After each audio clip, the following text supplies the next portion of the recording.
नमस्कार श्रोताओं, 91.2 झुंझुनू की आवाज में आपका स्वागत है। आज हमारे साथ हैं योग शिक्षक श्री पवन कुमार सैनी। पवन जी, आपका हमारे इस रेडियो स्टूडियो में बहुत बहुत स्वागत है। धन्यवाद सर। उसके साथ साथ मैं FM 91 झुंझुनू की आवाज़ का बहुत बहुत आभार और धन्यवाद प्रकट करना चाहता हूं कि आपने मुझे इस कार्यक्रम के लिए बुलाया।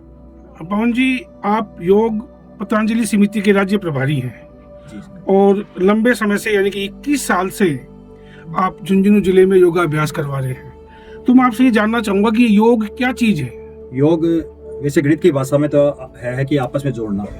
एक रेख को दो को जोड़ते हैं तो दो होते हैं, लेकिन आध्यात्मिक भाषा के अंदर योग का अर्थ होता है उस परम सत्ता से अपने आप का मिलन, जो कि संपूर्ण ब्रह्मांड के अंदर हर समय मौजूद रहती है।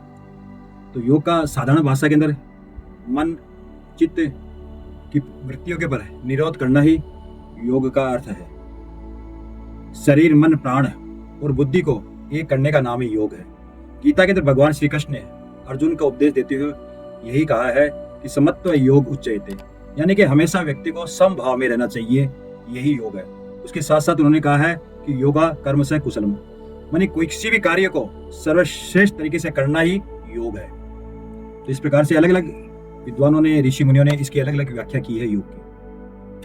पवन जी, ये भी बताएं आप थोड़ा सा हमें कि हमारे इस भारत देश में योग कब से है। देखो, भारत देश के नहीं बल्कि संसार के अंदर जब से इस सृष्टि का निर्माण हुआ तभी से योग है। वेदों के अंदर योग का आपको वर्णन मिलेगा, और जो वेदों का सार है गीता, उसके अंदर भी योग का आपको वर्णन मिलेगा। तो मैं तो आपको यह कहता हूं कि जब से सृष्टि का मतलब वो उदय हुआ तभी से योग है। आदि शिव शंकर को योग का गुरु कहा जाता है। तो सृष्टि के साथ साथ ही योग का जी हाँ, जन्म हुआ है। हाँ, बहुत अच्छी बात है। योग कब करना चाहिए। योग सुबह सुबह प्रातः काल की शिव प्रभात बेला के अंदर, जिसे अनेक शास्त्रों के अंदर इसका वर्णन है कि सुबह वातावरण स्वच्छ रहता है, शांत रहता है और ऑक्सीजन का लेवल ज्यादा रहता है उस समय वातावरण के अंदर। तो सुबह सुबह का जो समय है 5 बजे का समय, 5 से लेकर 6:30 7 बजे तक जो समय है वो योग के लिए सर्वश्रेष्ठ समय है। क्योंकि उस समय जब हम आसन प्राणायाम का अभ्यास करते हैं तो इससे हमारे शरीर के अंदर ऑक्सीजन का लेवल बढ़ता है, और जब आपके शरीर के अंदर ऑक्सीजन का लेवल बढ़ता है तो आपकी पूरी बॉडी एनर्जेटिक रहती है, ऊर्जावान बनती है।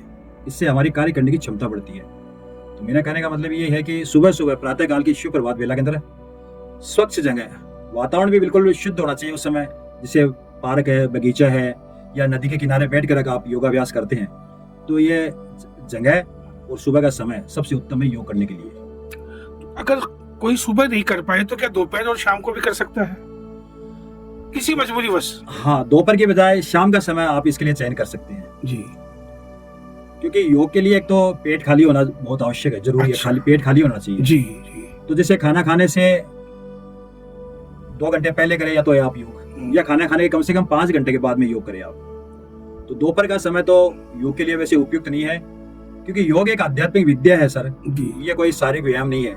जैसे जिम वगैरह में आप जाते हैं तो दोपहर को भी जा सकते हैं, शाम को भी जा सकते हैं, सुबह भी जा सकते हैं जिम के अंदर। तो लेकिन योग तो क्या है कि आध्यात्मिक विद्या है, क्योंकि योग करने से हमारी जो अंदर का जो एनर्जी लेवल है ना, वो बढ़ता है योग करने से। और योग से आपको आपके जो विचार है उसके अंदर भी पवित्रता आती है योग करने से, क्योंकि योग एक आध्यात्मिक विद्या है। मतलब योग जी, हमारी ऋषि संस्कृति है, भारतीय ऋषि मुनियों की देन है, हमारी पूर्वजों की देन है योग। जी। तो सबसे उत्तम समय तो इसका समय सुबह है, लेकिन आप शाम के समय भी, जिसे पहले ऋषि मुनि संध्या उपासना करते थे शाम के समय, जी, तो शाम के समय भी आप आसन और प्राणायाम का अभ्यास कर सकते हैं। जी जी, बहुत अच्छी बात है। तो आप ये बताएं सर, योग कौन कौन कर सकता है। योग वैसे सभी आयु वर्ग के व्यक्ति कर सकते हैं। जैसे कई शास्त्रों के अंदर वर्णन है कि 8 साल से ऊपर के बच्चे योग कर सकते हैं। जी जी। क्या पुरुष और महिला के योगों में कुछ अंतर है आसन में। ऐसा कुछ नहीं है सर, सबके लिए बराबर आसन है। वो क्या कुछ रोग युक्त लोग भी योग कर सकते हैं। बिल्कुल साहब, अगर आप योग से जुड़ जाते हैं तो ऐसा कोई असाध्य रोग नहीं है जो कि आप योग के माध्यम से ठीक नहीं कर सकते। जैसे हमें आजकल जैसे स्वामी जी महाराज रोगानुसार योग का अभ्यास करवाते हैं कि जैसे डायबिटीज के लिए कुछ आसन है, जैसे मंडूक आसन है, गोमुख आसन है।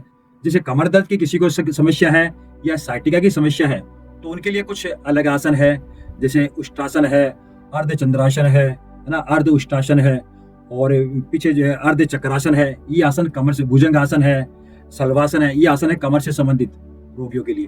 तो इस प्रकार से रोगी व्यक्ति भी योग के माध्यम से स्वास्थ्य को प्राप्त कर सकता है बगैर किसी दवा के। फिर भी अगर आपको दवा की आवश्यकता हो तो मेरा तो आप लोगों को यही कहना है कि आप आयुर्वेद को अपनाइए, क्योंकि आयुर्वेद हमारी आबोहवा के अनुसार बनी हुई पद्धति है, जबकि एलोपैथी जो पद्धति है ये एक आयातित पद्धति है। एक बार तुरंत रिजल्ट के लिए आप एलोपैथी को अपना सकते हो, लेकिन मैं फिर भी आपको एक बात कहता हूँ कि आयुर्वेद के अंदर भी तुरंत आपको रिजल्ट मिलता है। जैसे आप किसी को मान लो हार्ट अटैक आ गया तो आप तुरंत डॉक्टर के पास जाओगे। मेरी ये राय है कि डॉक्टर के पास जाने के बजाय उसको अर्जुन की छाल का सेवन कराइए। आप अर्जुन की छाल का सेवन कराते हैं, उसका पानी का, या अर्जुन के छाल का जो पाउडर है उसको उसकी जेब पे रखते हैं तो तुरंत उसका ब्लड पतला होता है और ब्लॉकेज उसके खुल जाते हैं। मैं साहब 2005 के अंदर योग से जुड़ गया था। 2005 में 20 साल हो गए आपको, 21 हो गए। 21 साल चल रहा है मेरा। और उसके बाद से मेरी 2005 से मेरी अनियमित रूप से योग की कक्षा चल रही है, और सुबह सुबह मैं निःशुल्क योग की कक्षा चलाता हूँ, सुबह 5 से लेकर 7 बजे तक। कहाँ चलाते हैं आप? ये वैसे अभी फिलहाल मेरी नेहरू पार्क कलेक्ट्रेट के सामने चल रही है योग की क्लास जी। मतलब 21 साल से आप निःशुल्क योग की सेवा दे रहे हैं? जी जी सर, ये जिला मुख्यालय पर स्वामी जी महाराज का आशीर्वाद है। ये तो बहुत बड़ी बात है, सब आशीर्वाद से कर रहे हैं। इस दौरान आपको कुछ पुरस्कार भी मिले क्या कहीं से? आज सर जरूर मिले, लोगों की दुआएं तो मिली है, ये सबसे बड़ा पुरस्कार है मेरे लिए। वैसे जिला प्रशासन की तरफ से मुझे जिला कलेक्टर महोदय ने 10 बार अभी तक सम्मानित मुझे कर चुके हैं योग के लिए। और उसके अलावा 2018 के अंदर कोटा के अंदर एक बड़ा कार्यक्रम था योग का, उसमें स्वामी जी महाराज खुद थे, और उसमें हमारे जो राजस्थान की जो मुख्यमंत्री थी श्रीमती वसुंधरा राजे, वहाँ भी मुझे पुरस्कार प्राप्त करने का मौका मिला 2018 के अंदर। बहुत सौभाग्य की बात है। आपने योग के प्रचार के लिए भी कुछ कार्य किया है क्या? जी सर, योग के लिए प्रचार के लिए खूब काम किया है, क्योंकि हमारा जो मुख्य काम है वो है योग का प्रचार प्रसार करना ही। इसके लिए गांव में जाके मैंने खूब निःशुल्क योग शिविर लगाए हैं, ग्रामीण क्षेत्र के अंदर जाकर, सुदूर क्षेत्रों में जाकर। से अंत में चाहूंगा कि हमारे जिले वासियों को, युवाओं को आप कोई संदेश देना चाहें तो बताएं। जी सर, मैं युवाओं को विशेष रूप से संदेश देना चाहता हूं कि आप सभी योग से जुड़े, क्योंकि आजकल युवाओं, ये मेरा विशेष संदेश है युवाओं से। बहुत बहुत धन्यवाद पवन जी। मैं श्रोताओं और हमारे दर्शकों, जो चैनल के दर्शक हैं, उनसे निवेदन करूंगा कि आपको पवन जी सैनी से कोई संपर्क करना हो तो हमेशा सुबह 5 बजे से आप झुंझुनू के नेहरू पार्क में, जो कलेक्ट्रेट के सामने नेहरू पार्क है, उसमें अपना योग शिविर चलाते हैं निःशुल्क। आप वहां संपर्क कर सकते हैं। अगर आप किसी रोग से ग्रस्त हैं तो उसके लिए भी कौन से योग आपको करने चाहिए, आप इनसे संपर्क कर सकते हैं। बहुत बहुत धन्यवाद पवन जी का।